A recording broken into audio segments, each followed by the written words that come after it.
A man named Milo Stanfield, who has autism spectrum disorder, or ASD, is shown in the opening scene. He may be seen watching a woman at the adjacent flower shop while standing on a New Jersey street. He also appears to be performing some intricate calculations pertaining to the timing of events occurring in his immediate environment during this time. Milo observes a pothole, a street artist, a bicycle rider speeding, and a passenger bus approaching.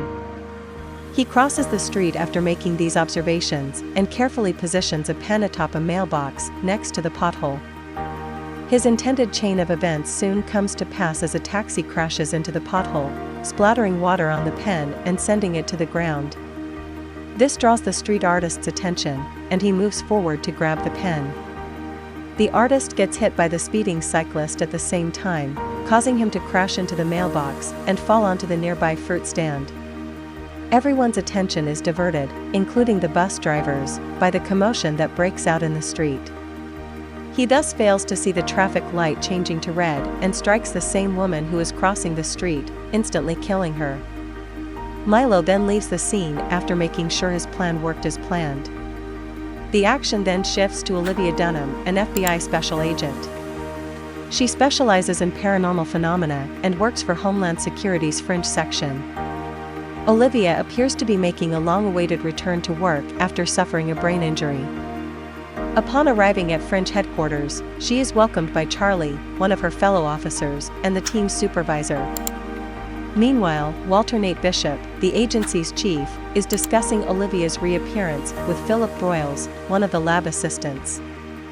She is a doppelganger dubbed Foxlivia, according to Philip, who worries about their ability to include an imposter on the team. It becomes clear that Olivia, who is in the office, is not the genuine one, rather, she is an imposter who has been brought in to take her place. Walter Nate then explains why he chose to keep Foxlivia in this universe and give her the memories of the real Olivia. According to him, only Foxlivia has the ability to travel between universes safely. Walter Nate wants to know how she can accomplish this. He claims that in order to do this, they need to convince her that she belongs here. The chief responds that she won't be needed after that, when Philip queries what would happen if her new identity didn't hold. Charlie then gives the crew an update on the ostensibly random bus accident that he says occurred twice this week, both of which resulted in the death of the victim. After that, he warns his team to exercise caution before beginning the site examination. The FBI team arrives at the scene of the accident a short time later and divides up to look for any leads or clues. Lincoln Lee, another FBI agent in charge of the inquiry, has burn marks that seem to damage his face. Charlie examines the body and retrieves her additional information via her fingerprint. Eventually, she learns that Julian Foster is the name of the deceased woman. Olivia interrogates the bus driver, who is shocked by the event because, up until now, he has never even struck any birds or animals. Agent Lee simultaneously looks for any indications of environmental influences, but he finds none. He does discover the same ballpoint pen at the scene, though. After asking the eyewitnesses, Olivia goes over to Agent Lee and informs him that the local artist had stooped to retrieve the pen when he bumped into the fruit stand and the cyclist.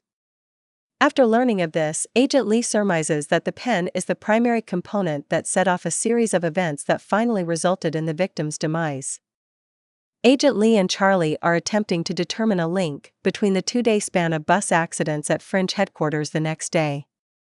Agent Lee becomes even more certain that someone has planned the sequence of events after noticing the same ballpoint pen in the image of the initial mishap. After that, they go speak with Astrid, a mathematician from Fringe Agency, and explain what happened. She asserts, however, that no human being is capable of repeating such a sequence of events and influencing them to their advantage twice. Astrid is shocked when another identical bus disaster occurs during their dispute. When the FBI agents arrive on the scene, they discover that the victims are still alive. When the onlookers are questioned, they reveal that the bus lost control because a dog unexpectedly entered the road. Olivia realizes that the sequence of events is not yet finished when she spots a similar ballpoint pen tumbling down in the ground. Glancing around, she notices a suspicious-looking Milo peering down from a bridge above. Shortly after, an ambulance approaches and strikes a man who was wearing headphones as he moves ahead to cross the street. After receiving confirmation of her suspicion, Olivia notifies her team and rushes in Milo's direction. The latter immediately calculates another sequence of events and tosses a bicycle from the bridge upon realizing this. As a result, a bus alters its course and passes directly beneath the overhead bridge. Olivia threatens to give up while holding him at gunpoint, but Milo leaps off the bridge, lands on the roof of the bus, and escapes. When Milo gets home from this incident, his sister Madeline is concerned about him. He disregards her when she informs him that the hospital has been calling her a lot. Then, saying that he has gone too far, she makes an effort to persuade him to give up. But Milo foresees what she will do and finishes her phrases, effectively cutting her off.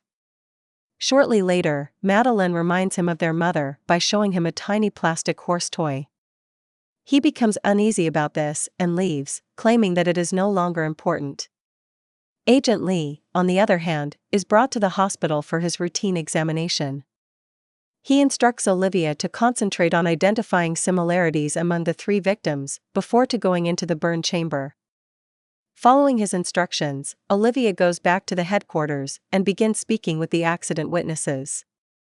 After some investigation, she finds connections between the 3 victims and a medical facility. They were all connected to this facility, either directly or indirectly. Charlie and she quickly go to this medical facility after she tells him about her discovery. When Olivia first gets there, she observes that one group of patients is using ballpoint pens because they can't use digital devices. They later run across Chief Physician Dr. Levin, who knows all 3 of the bus accident victims. Dr. Levin gives them a briefing on the victims before explaining that they have been using experimental procedures to help individuals with mental disabilities become more intelligent. Olivia notices Milo in the video footage of their patients that he also shows them.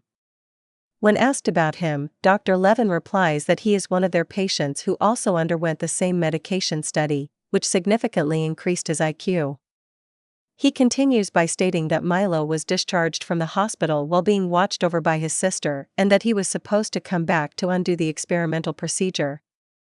Now, however, he is killing everybody attempting to subdue him and is not returning their calls. The FBI investigators decide to visit Milo after learning about her sister. They are unaware that Milo is closely monitoring Olivia, observing every movement pattern and forecasting her next course of action.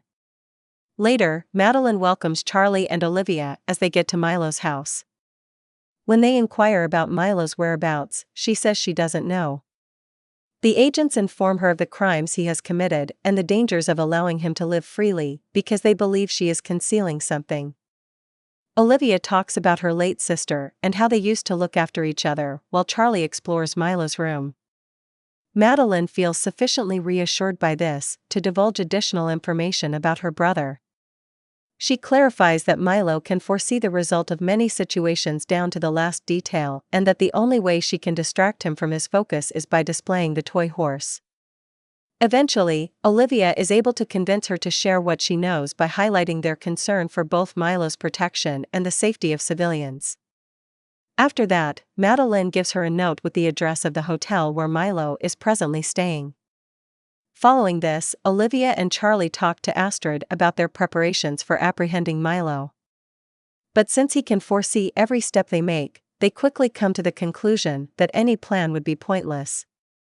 Consequently, they choose to go straight to the hotel without any support. Meanwhile, Milo can be seen in his hotel room, gazing out the window and imagining what might occur over the course of the next several minutes. He uses his skills to forecast that Olivia and Charlie will follow him when they arrive. Additionally, he determines that he can kill Olivia by enticing her into a designated area of a building site with too little air and then crushing her beneath a pile of cement blocks. Milo is waiting for the 2 FBI agents in the street as they get to the hotel, exactly as he had expected. The agents then follow him as he dashes in the direction of the construction. Olivia speeds through the thin air zone without pausing to put on a respirator because she is ignorant of the warning signs. In actuality, this renders Milo's computation incorrect. She also avoids a stack of cemented bricks that Milo thought would crush her. She eventually catches the villain after he is stunned to see his calculation go awry. Olivia almost suffocates herself at this moment because of the low oxygen level. Fortunately, Charlie shows up just in time to assist her with a breathing device. Following these incidents, Charlie questions Olivia about why she didn't pause to put on a respirator. Olivia replies that she was unaware of the warning sign. Milo is seen working with a supercomputer at the hospital after Olivia takes Madeline there. The doctor claims that Milo's brain has been affected by the IQ-boosting medication for too long, making it impossible to reverse the effects. His mind has now developed to the point where only machines can understand what he is thinking. Maydeen enters the room and leaves the toy horse in front of her brother after receiving this sad news. Olivia is at her house that same evening when she sees her boyfriend Peter from a different reality. She is not a part of this universe, he informs her. He uses the example of how her ignorance about this reality saved her life before to support his argument. He claimed that had she heeded the warning indications and halted there, she would have perished. Before leaving, Peter gives her a kiss and advises her to strive to remember everything she has ever known.